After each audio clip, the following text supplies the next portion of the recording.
Hi, I'm Doc Sander. So recently, may mapapanood tayong video.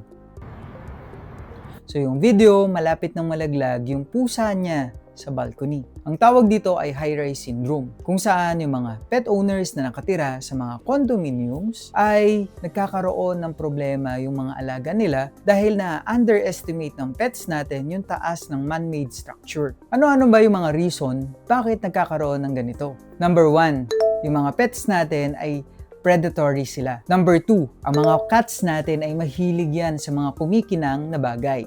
Number 3, so yung mga pets kasi natin lumilipat from one area to another. Madalas pet owners kapag dumadating yan sa clinic namin, fractured na yung mga pets natin. Bukod doon, malala na yung mga internal bleeding at mga galos nila sa katawan. At worst case, dead on arrival na sila. So pet owner, mag-iingat tayo kung nakatira tayo sa condo dahil hindi to maganda para sa ating mga alagang hayop. Pwede tayong mag-ingat at palagyan natin ng screen, yung mga window and balconies natin para maiwasan natin yung mga ganitong scenario. Remember, pet health is our priority. Follow for more vet contents.